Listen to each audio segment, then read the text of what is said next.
16절에서 17절 말씀입니다. 신약성경 로마서 1장 16절에서 17절 말씀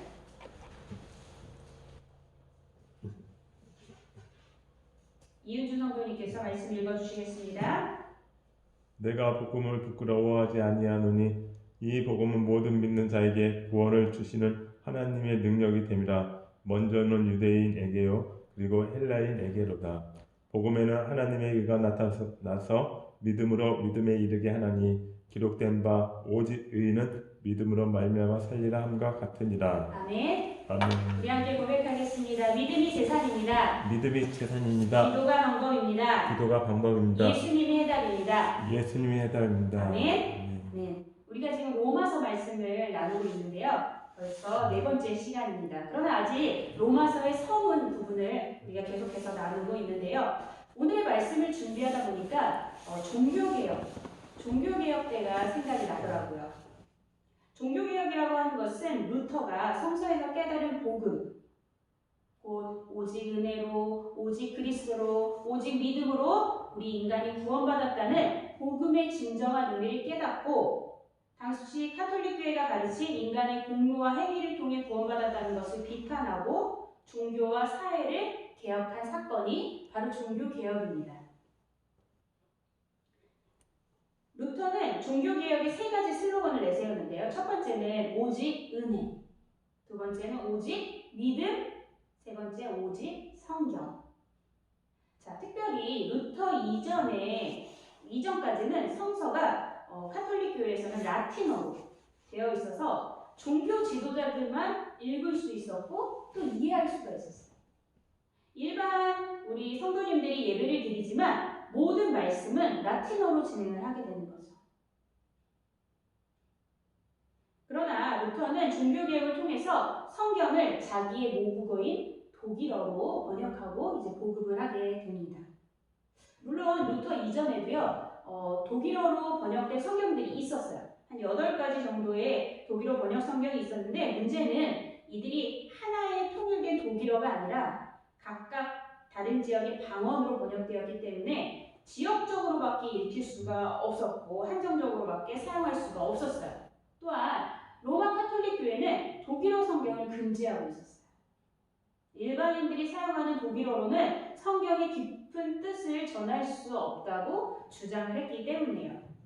그러나 루터는 성경을 독일어로 번역하면서 자기의 모국어로 번역함으로써 일반 사람들이 쉽게 읽고 이해할 수 있도록 한 것이죠. 자, 그런데 오늘 이야기하고자 하는 바는 바로 이 부분이에요. 자, 그런데 루터가 자기의 모국어인 독일어로 성경을 번역을 하는데 오늘의 말씀을 번역을 하는 데 있어서 한 단어를 새로 추가하게 되는 거예요.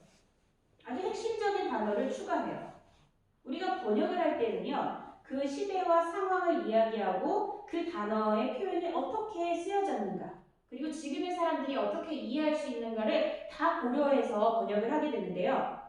루터는 오늘의 말씀을 번역하면서 그곳에 한 단어를 추가함으로써 그 의미를 더 깊게 만들었다는 거예요. 그게 바로 오늘의 17절 말씀이에요.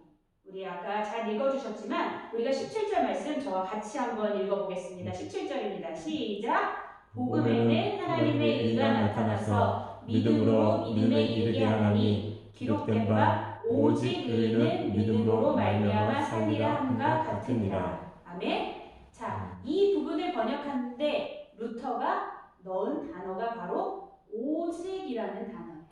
원문에는 이 오직이라는 표현이 없어요.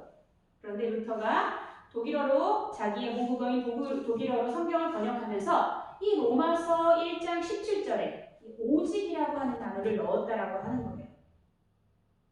오늘 바울이 로마서 1장 17절에서 말씀한 기록된 바 이 부분은요, 하박국 2장 4절의 인용 말씀이에요. 의인은 그의 믿음으로 말미암아 살리라 라고 표현된 하박국 2장 4절을 인용한 말씀인데, 바울이 인용한 이 말씀에 루터는 오직이라는 단어를 넣어서 믿음을 강조한 것입니다. 당시 카톨릭 교회는요, 행함으로 구원 받을 수 있다라고 가르쳤어요. 더 나아가서 면죄부라고 하는 것을 판매를 했는데 돈을 가지고 이 면죄부를 사기만 하면 내 죄가 사함받는다, 구원받을 수 있다 이렇게 가르친 거죠. 루터는 이것을 비판하면서 성경을 통해 복음을 제대로 이해하고 우리가 오직 믿음으로 구원받을 수 있음을 강조했던 것입니다. 자, 그리고 우리가 믿음을 얻었다면, 믿음에 있다면 이 믿음은 행함으로 이어져야 된다. 이것이 바로 믿음과 행함이 같이 나타나는 모습입니다. 하나님께서 나를 사랑하시고 구원의 은혜를 베푸시고 그리고 내가 그것을 믿고 믿은 나는 믿음의 행동으로 나타나올 때 이럴 때 구원이 온전히 이루어지는 줄로 믿으시기 바랍니다. 아멘. 아멘. 오늘 말씀에서 바울은 복음을 부끄러워하지 않는다라고 말합니다. 자, 복음이라고 하는 건 뭐예요? 말 그대로 하면은 기쁜 소식이라는 뜻이에요. 우리에게 가장 기쁜 소식은 무엇이냐? 그리스도죠. 예수님께서 우리를 위해 인간의 몸으로 이 땅에 오신 사건은 우리에게 기쁜 소식이고 구원의 알림입니다. 자, 바울이 살던 시대는요, 로마 제국이 지중해 세계를 장악하고 있을 때입니다. 이 라틴이라고 하는 것이 세계의 중심이지만 여전히 헬라 철학과 전통이 지배하던 시기였습니다. 그리고 로마 제국은 철저하게 권력과 힘, 무력을 신봉해 힘의 철학이 함께하던 시기였습니다. 그런 가운데 바울이 전하는 복음은 그들이 보았을 때는 좀 허무맹랑한 소리로 들렸을 수도 있습니다. 더군다나 너무 작은 어떤 뜬구름 잡는 이야기로 들릴 수가 있습니다. 이스라엘이라고 하는 작은 땅에 그리고 그 중에서도 작은 갈릴리에 살고 있던 예수라는 사람이 목수였던 예수라는 사람이 모든 인류의 죄를 대신해 십자가에 못 박혀 죽고 다시 부활했다? 어디 작은 동네에서 전해져 오는 어떤 한 이야기? 이렇게 취급받았을 수도 있어요. 로마 제국이 추구하던 역사적이고 철학적인 전통에서 본다면 바울이 전하는 복음의 이야기는 아까도 말했듯이 허무맹랑한 이야기일 수도 있어요. 그러나 바울은 복음이 전혀 부끄럽지 않다고 당당하게 말하고 있어요. 나아가 그 복음을 자랑하고 있는 것입니다. 왜 복음이 바울에게 자랑거리일까요? 자, 첫 번째는 따라해봅시다. 복음은 구원을 주시는 하나님의 능력입니다. 히브리인이나 유대인이나 헬라인이나 누구든지 예수님만 믿기만 하면 구원을 받을 수 있다는 것입니다. 구원을 다른 말로 표현한다면 어떤 자유라고 표현할 수도 있을 것 같아요. 죄로부터의 자유, 심판으로부터의 자유, 죽음으로부터의 자유. 자, 두 번째, 왜 복음이 바울에게 자랑거리일까? 따라해봅시다. 복음에는 하나님의 의가 나타납니다. 하나님의 의라고 하는 것은 무엇이냐면 우리로 하여금 하나님과 바른 관계를 맺게 해주는 거예요. 사실 하나님 앞에는 의인 외에는 설 수가 없어요. 죄인은 하나님 앞에서 죽을 수밖에 없고 죄인된 몸으로 천국에 갈 수가 없어요. 그런데 우리 모두는 예외적으로 죄인이에요. 그러니 사실 우리 모두가 하나님 앞에 서면 죽을 수밖에 없는 것입니다. 그런데 여기서 우리가 하나의 질문이 생깁니다. 바로 죄, 이 죄인이라고 하는 단어입니다. 우리가 말하는 죄는 어떤 사회적인 범죄를 말하는 것은 아니죠. 그런 죄를 저지른 사람은 그 자체로서 범죄자죠. 자, 범죄라고 하는 것은 내가 법을 위반하여 그 결과 겉으로 드러난 것을 우리가 범죄라고 해요. 그러나 이와 같은 범죄를 저지르지 않아도 우리 누구에게나 죄가 있어요. 우리의 본성은 죄로 물들어 있어요. 성경은 우리가 죄인이기 때문에 죄를 지을 수밖에 없다. 이거 말해요. 우리가 만약에 죄인이 아니라면 우리 안에 증오나 미움, 어떤 추한 생각이나 음욕 이런 것들은 없어요. 우리 안에 이런 것들이 있다는 것은 우리의 본성이 죄인임을 알려주는 거예요.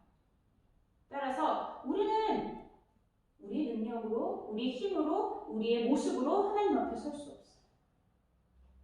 그런데 이렇게 죽을 수밖에 없는 죄인인 우리의 죄를 우리를 위해 예수님이 십자가에서 그 죄를 대신 지심으로 그리고 부활하심으로 우리를 의롭게 하는 길을 만들어주신 거예요. 우리 다시 한번 말하겠습니다. 예수님을 믿으면 죄인임에도 불구하고 하나님 앞에 설 수 있어요. 왜냐하면 하나님과 우리의 관계가 회복되기 때문입니다. 자, 이것을 어떤 신학적인 용어로 말을 한다면 이심칭의라고 표현을 할 수가 있어요. 한문인데요. 이 믿을 심, 일컬을 친, 의로울 의.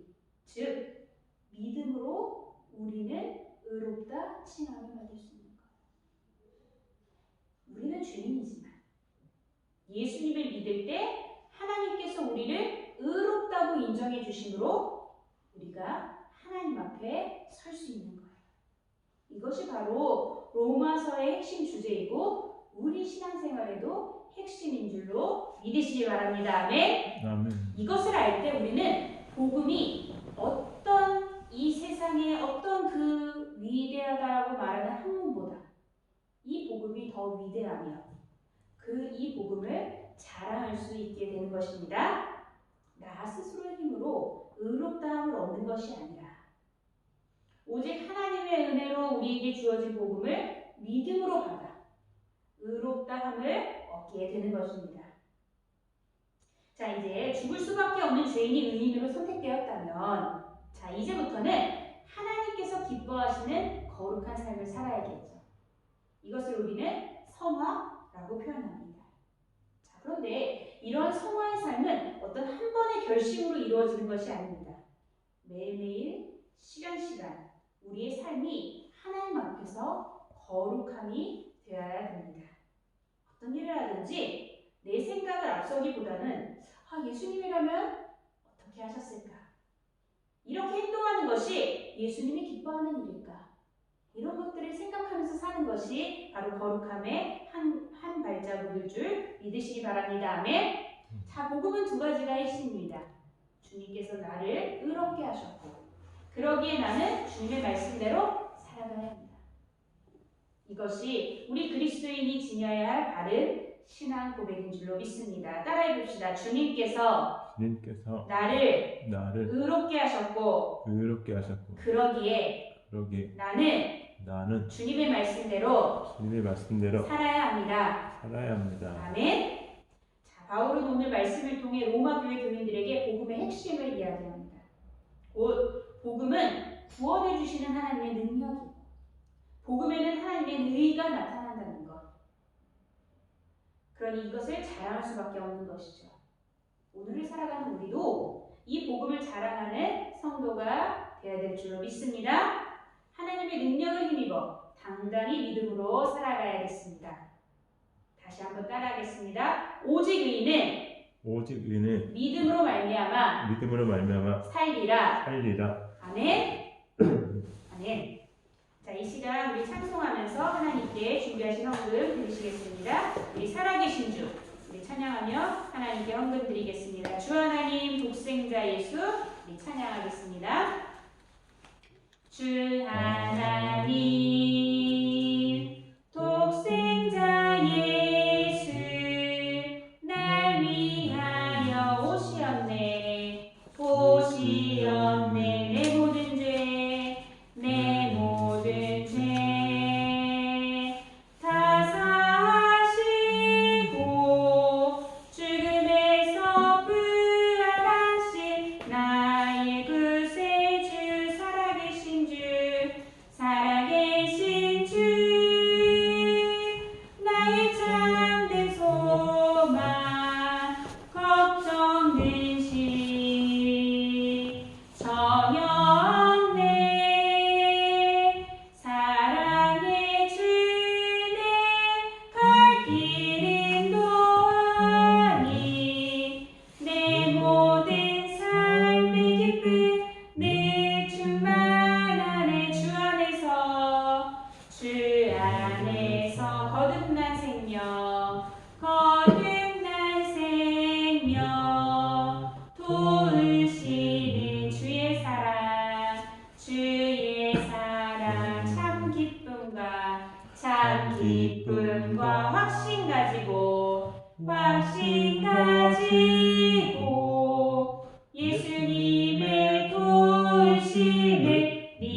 알고